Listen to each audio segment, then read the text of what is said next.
All right, welcome to the deep dive. This time you've really sent us some amazing stuff Yeah, really interesting stuff. about how our minds, they kind of create the reality that we experience. I mean, we've got psychology in here, some Buddhist teachings, even some modern neuroscience. It's really quite a Yeah, mix. But our goal today is pretty simple. We want to see how your emotions, the way you're feeling, right. how that affects the thoughts that pop up in your head, Yeah, and more importantly, how you can maybe break free from some of those thought patterns, the ones that might be holding you back, based on what we see in these sources. absolutely. And the big idea here, the one that keeps coming up, Right. is that we often mix up our thoughts, those little things that flit through our minds. Right. We think they're who we actually are, Oh, I see. and that can cause a lot of unnecessary stress, right? Very sure. Yeah. So let's dive in and unpack this a bit. What do you think? Well, one thing that really struck me looking at all these sources together Yeah. is how they all kind of agree on this idea. Our mind is like a filter, but it's also a storyteller. Okay. You see, think about those everyday examples you sent in. Like someone at work makes a comment, maybe not even a bad one. Right. And suddenly your mind's weaving this whole narrative. Were they criticizing me? Is my work not good enough? Ah, I see. Or, you post something online and it doesn't get much attention. Yeah, yeah. Happens all the time. And you think, am I not interesting? Do people just not care? Right, right. It's like your mind's always jumping to conclusions. Exactly. It's not just recording reality, it's interpreting it. Right, and adding all this extra stuff. Yeah. And often, that extra stuff just causes us more stress. I know. It's like our minds are working overtime, making things more complicated than they need to be. Yeah, for sure. But it's the speed of those thoughts that really gets me. Yeah. They just appear out of nowhere, and we latch onto them so quickly. It's true. Often without even stopping to think if they're true. Like, is there any evidence to back them up? Right. We don't even question them half the time. No. And what's scary is how that can make you see yourself in a negative light. It's true. You start believing you are those negative thoughts. Exactly. Like, I'm not good enough, or I'm a failure, just because a thought popped up. And that's where I think this idea of attachment to thoughts becomes so important. Okay, yeah, tell me more about that. All these sources, they really highlight this idea that when we cling to our thoughts, we're basically defining ourselves. Right. Based on something that's constantly changing, like a river. Oh, interesting analogy. Right. The content of our minds is always in motion. I like that. It's like we're not the river, we're something else entirely. Exactly. And that brings up a big question for you listening. Okay, I'm ready.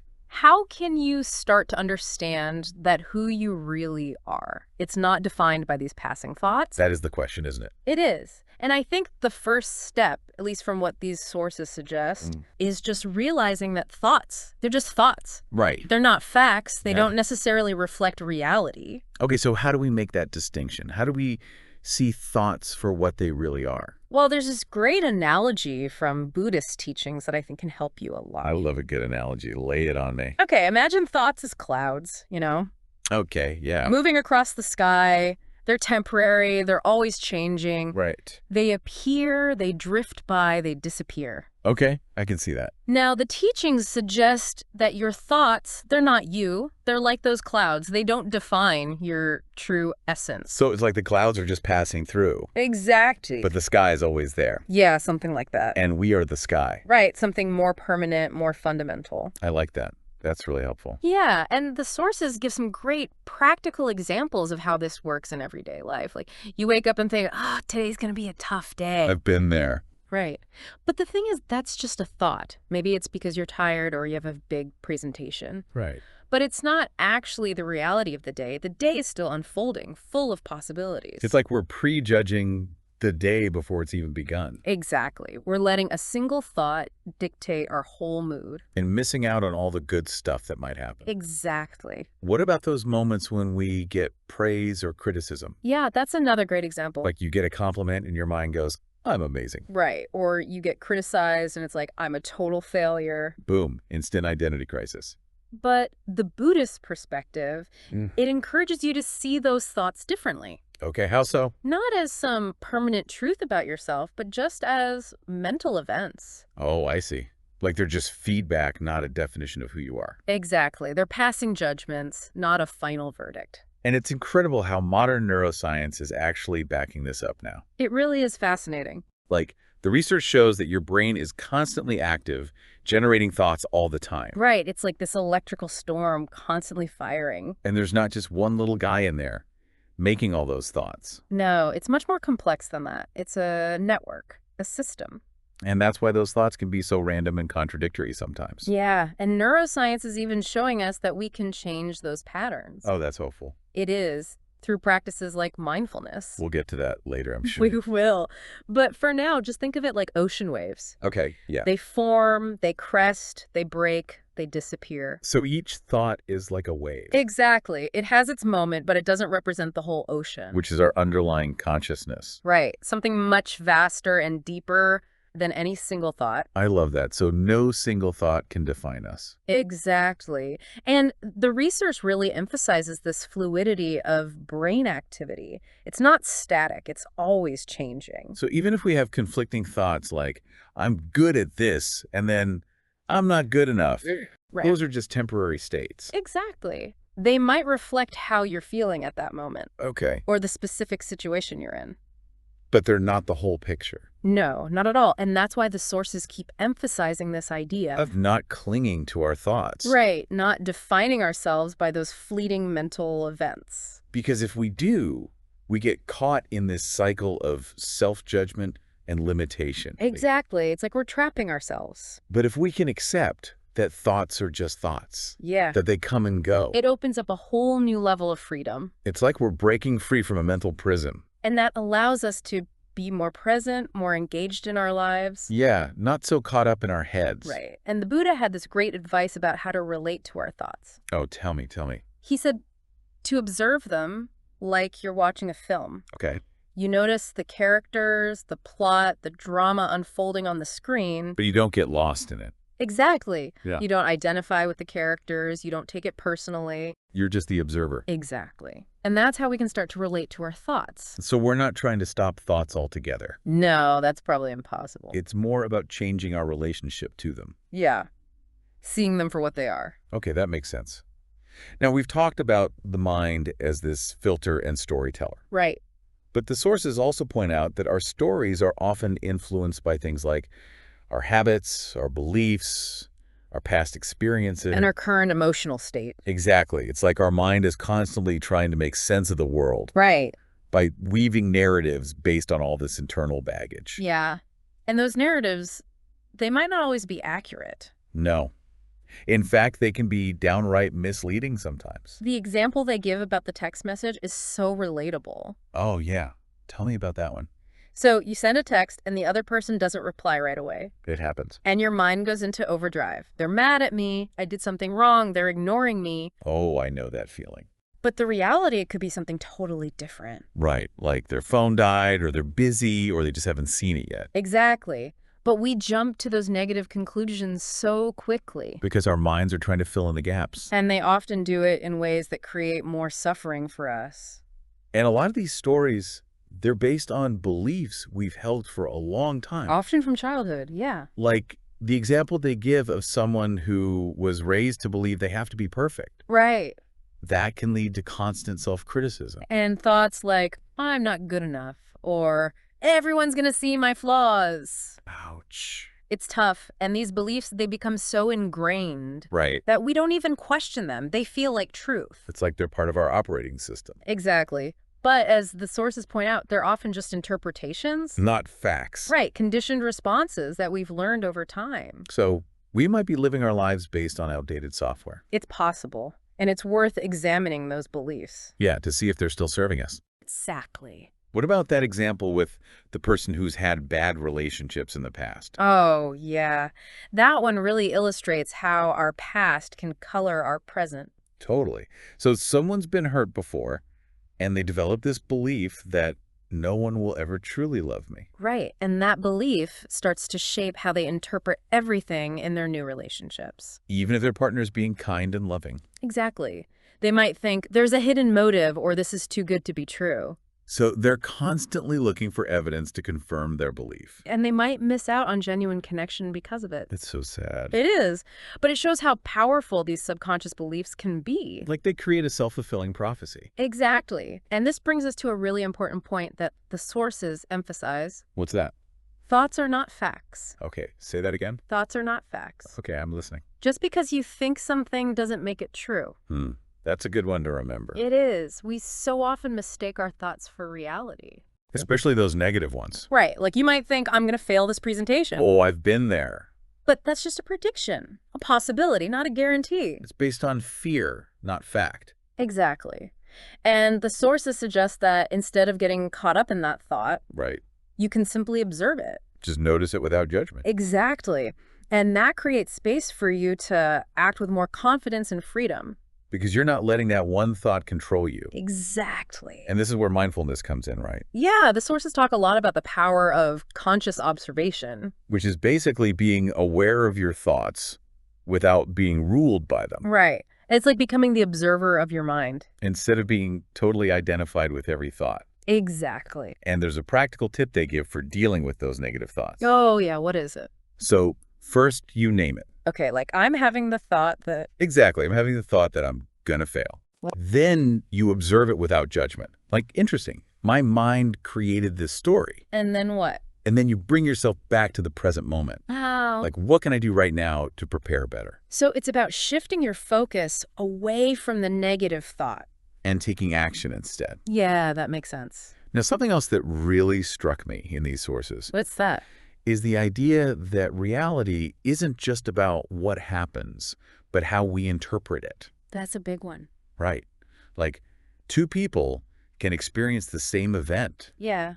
and have completely different reactions. Absolutely. Because they're seeing it through different lenses. Lenses shaped by their past experiences, beliefs, values. Even their current mood. It's all connected. So the meaning we give to something is what really matters. More than the event itself. And all those life experiences we've had, Right. they become these unconscious filters. Shaping how we see the world. And we might not even realize it. It's like wearing glasses that we don't know we have on. The examples they give are so helpful for understanding this. Oh, yeah. Tell me about them. Okay, so let's say two people get criticized at work. Okay. One person grew up with parents who are really demanding. So they're used to high expectations. Exactly. And they might think, I'm a failure when they get criticized. Oh, because they associate criticism with not being good enough? Right. But someone else who grew up in a more supportive environment, Okay. they might see that criticism as helpful feedback. So they think, great, this will help me improve. Same event, totally different interpretations. And totally different emotional responses. And the dog example is another good one. Oh, yeah. Tell me about that. So someone who got bitten by a dog as a child, Okay. they might see a dog and think, dangerous, stay away. Because they're associating dogs with pain and fear. Right. But someone who grew up with dogs, Yeah. they might think, oh, how cute. Because they have positive memories of dogs. So our past experiences are shaping our present perceptions. And the sources really highlight how important it is for us to recognize this. Yeah, to understand that our thoughts are often just interpretations, not facts. And that just because we think something doesn't make it true. They give a great tip for this. What's that? When a thought pops up, ask yourself, is this a fact or just how I'm interpreting the situation? That's a good one. And then where does this way of thinking come from? What past experience might be influencing this? So it's about becoming more aware of the sources of our thoughts. Exactly. And not just our past experiences, but also our current mood. Oh, right. Our emotional state plays a big role, too. It's like we're wearing different colored glasses depending on how we're feeling. And those glasses color everything we see. So if you're feeling insecure or anxious, Yeah. you might interpret things in a more negative light. Like in that text message example. Right. If you're feeling anxious, a delayed reply might mean they're ignoring me. But if you're feeling calm and confident, You might just think they're busy. so our emotions are influencing our thoughts. And that's why it's so important to understand this, This internal shaping of our thoughts. because it gives us more freedom. More freedom to choose how we respond. Exactly. Instead of just reacting on autopilot. It's empowering. And it leads us to this Buddhist concept of the second arrow. Oh, yeah. That's a powerful one. Can you explain it? So the first arrow is the inevitable suffering that comes with life. Okay. Like physical pain, disappointment, loss, criticism. Those things we can't always avoid. Right. But the second arrow is the extra suffering we inflict on ourselves. Through our thoughts, our judgments, our interpretations, Exactly. It's like we're shooting ourselves with another arrow. and making the pain even worse. The example they give about making a mistake at work is so clear. Oh, tell me about it.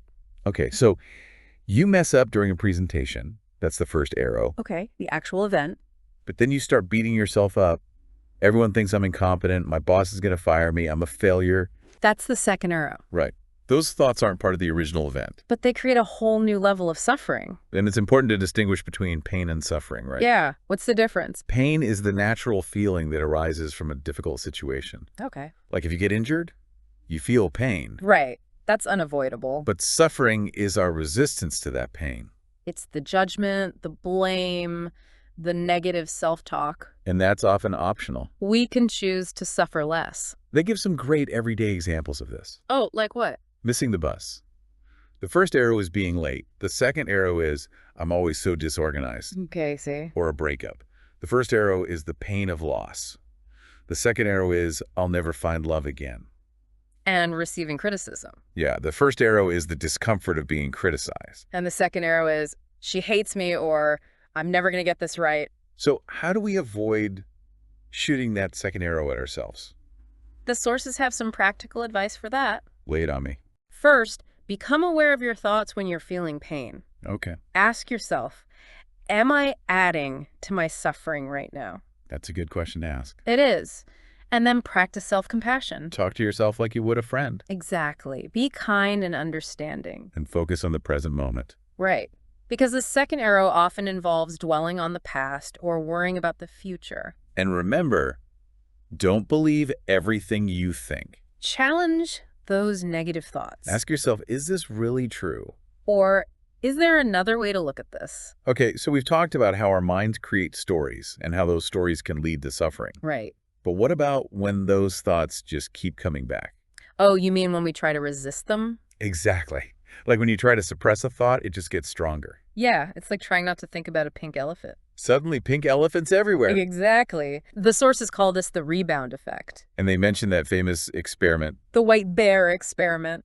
yes, where they told people not to think about a white bear. And of course, they couldn't stop thinking about it. It's like the more you resist a thought, the more it persists.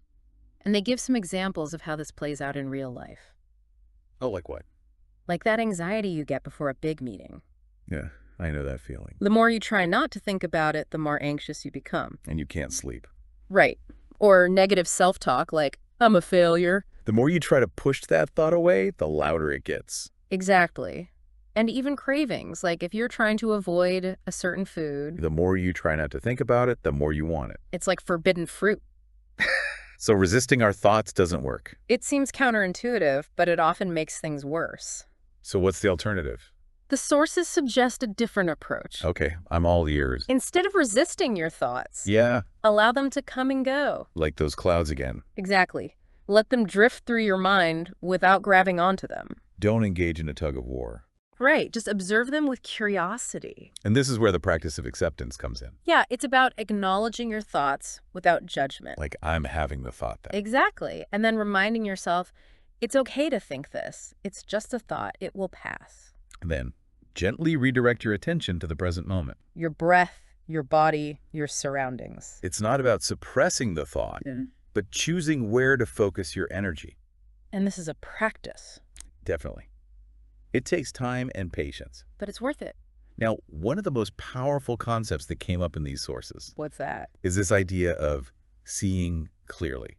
Oh, yeah. Tell me more about that. It's about observing the present moment without all the mental clutter. The judgments, the interpretations, the stories. Exactly.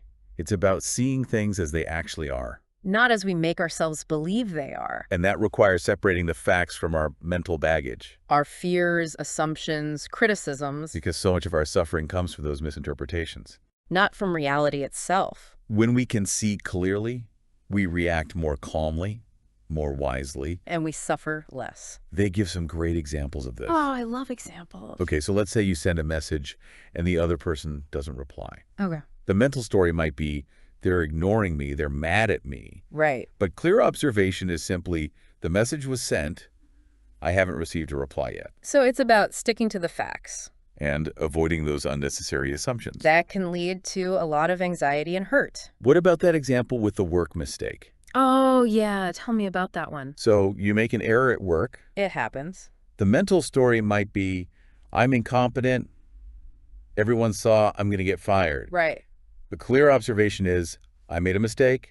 It can be corrected. So it's about focusing on the solution, not the problem. And avoiding that spiral of self-blame. Exactly. And with pre-presentation anxiety. Yeah. The mental story might be, I'm going to freeze up. Everyone's going to laugh at me. But clear observation is, I'm feeling nervous. That's normal before a presentation. So it's about recognizing your feelings without letting them control you. And remembering that everyone gets nervous sometimes. These examples really show how clear seeing can reduce suffering. It's about recognizing the mind's tendency to jump to conclusions. To catastrophize, to make assumptions. And to compare the present to past negative experiences. And these reactions are so automatic, we often don't even realize we're doing it. It's like our default setting. And it can cause a lot of unnecessary stress and anxiety. So how do we cultivate this clear seeing? The sources talk about the importance of being present. Of noticing what's happening right now. Without judgment, without resistance. Like observing a cloud. Just noticing its shape, its movement, without trying to change it. And they give some practical tips for doing this. Oh, I like practical tips. One is to bring your attention to your senses. What are you seeing, hearing, feeling, smelling, tasting? Right. Like if you're in an argument, notice your breath. Notice the tension in your body. Instead of getting caught up in the thoughts. Another tip is to identify judgments as they arise. Ask yourself, am I seeing facts or am I telling myself a story? What do I know for sure? And what am I assuming? And finally, practice pausing before reacting. Take a deep breath. Ask yourself, what's really happening right now? Create that space for a more conscious response. These are all great tools for cultivating clear seeing. And the sources also talk about a specific meditation practice. Vipassana. Yes. Can you tell us more about that? Sure. Vipassana is an ancient Buddhist meditation technique, Okay. and its name literally means to see clearly. That's fitting. Right. And it's different from other meditation practices. How so? It's not about focusing on a mantra or visualizing something. Right. It's about directly observing your inner experience. Your body, your thoughts, your emotions. Exactly. And the goal is to cultivate awareness without judgment. So you're not trying to change anything. No, you're just observing. And through this observation, you gain clarity and freedom. You learn to see the impermanent nature of everything. So how does a typical Vipassana practice work? Well, you find a quiet place, sit comfortably, close your eyes, Okay. and you start by focusing on your breath. Just noticing the sensation of breathing? Exactly. And then you gradually expand your awareness to include other sensations. Like physical sensations in the body. Yeah. And then thoughts and emotions as they arise. And the key is to observe without reacting. Not clinging to pleasant experiences, not rejecting unpleasant ones. Just letting them come and go. Exactly. The example they give is a thought arising, like, I should be working. Okay. And instead of getting caught up in that thought, Right. you simply note it, thought of guilt arose. And then gently return to the breath. Exactly. It's about cultivating that detachment. Observing without getting attached to the experience. And this practice can have a profound effect on your well-being. In what way? Well, it can help with things like anxiety. Instead of fighting the anxiety, you observe the physical sensations, the thoughts. And just let them be. And often that allows the anxiety to dissolve. It's like you're taking away its power. Exactly. And it can help with anger too. By noticing the sensations and the Yeah. thoughts without reacting impulsively. Right. It gives you that space to choose a more skillful response. And even sadness. You can observe the heaviness, the nostalgic thoughts, without getting lost in the emotion. And that allows it to pass more quickly.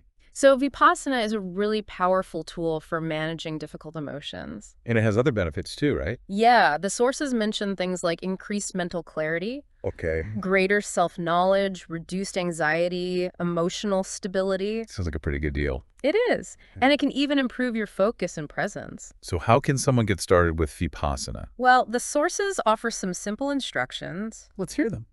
Find a quiet place. Guys, see you in another podcast.